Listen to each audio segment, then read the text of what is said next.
SRKP government PG college Kishangarh से मैं doctor Kamlesh प्रीतवानी। बच्चों, आज के इस लेक्चर में आपका स्वागत करती हूँ।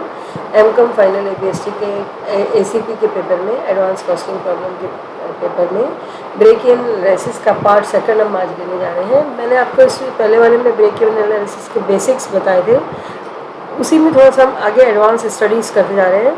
ब्रेक इवन पॉइंट जो है फार्मूला बनाएंगे और उसमें हम देखेंगे कि फार्मूला कैसे एसोसिएट होता है, फिक्स कॉस्ट और वेरिएबल कॉस्ट में कैसे एसोसिएशन बैठता है। अगर हम फार्मूले में लेते हैं fix cost upon S minus V, तो हमारे पास में BP पॉइंट आता है।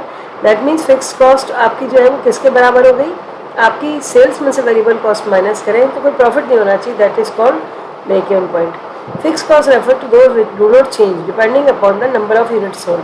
आपकी यूनिट्स कितनी भी बिकती हैं उससे फिक्स कॉस्ट पे कोई असर नहीं होने वाला है। दूसरी तरफ क्या है कि प्रोडक्शन लेवल जो है हम उस पर देखते हैं कि ब्रेक इवन पॉइंट हमें वो प्रोडक्शन लेवल बताता है जिस पर आकर के हमारी रेवेन्यू जो होती है वो एक्सपेंसेस के बराबर हो जाती है। मैंने आपको बताया था पिछले लेक्चर में भी, वापस मैं रिपीट कर रही हूँ कि हमने जितना अर्न किया वही हमारा खर्चा था, हमें कोई प्रॉफिट नहीं हो रहा है। That is called break even point, यानी उससे नीचे हम नहीं जा सकते, ये हमारा ब्रेक इवन पॉइंट है।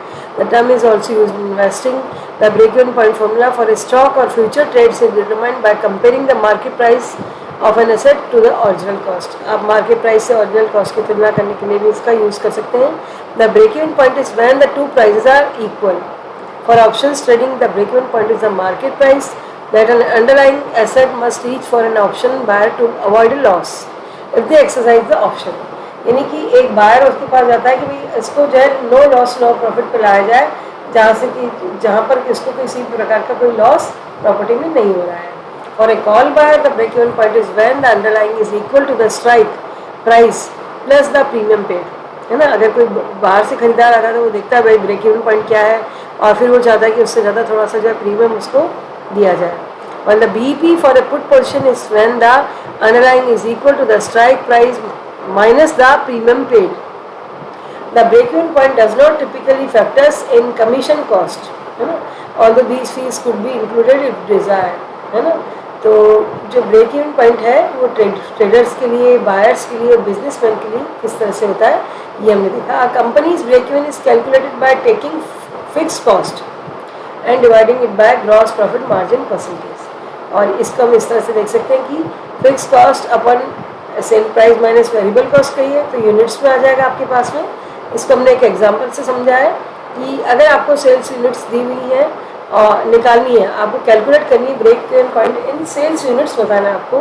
ब्रेक इवन पॉइंट आपको रुपीज़ में भी पूछा जा सकता है और सेल्स यूनिट्स में भी। And amount for the following information दी है आपको। इस सेलिंग प्राइस पर यूनिट 15 रुपये होगी, वेरिएबल कॉस्ट 7 रुपये है और फिक्स कॉस्ट आपकी 9,000 है।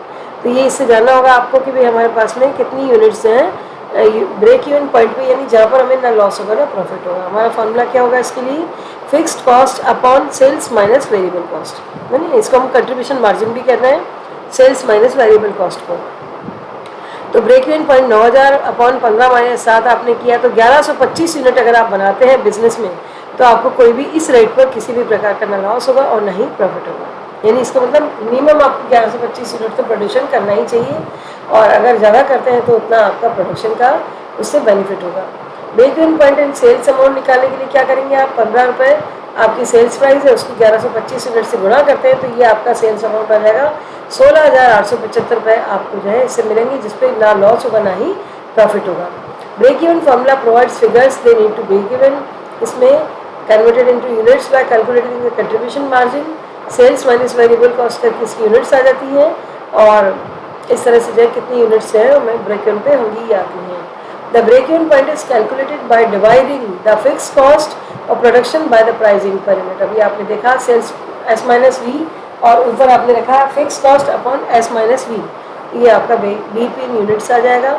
और ये वो लेवल प्रोडक्शन है जहाँ पर कि उसे ना तो लॉस है ना प्रॉफिट है, यानी उसकी revenue is equal to production cost. In investing, the break-even point is said to be achieved when the market price of an asset is the same at its original cost, है ना। जब हम ये कहते हैं कि वहाँ पर तब उसे अचीव होगा जबकि उसकी जो मार्केट प्राइस है वो ओरिजिनल कॉस्ट की इक्वल हो जाएगी, तो वहाँ पर जो है आप उसे कहेंगे कि ये ब्रेक-इवन पॉइंट उसका है। धन्यवाद।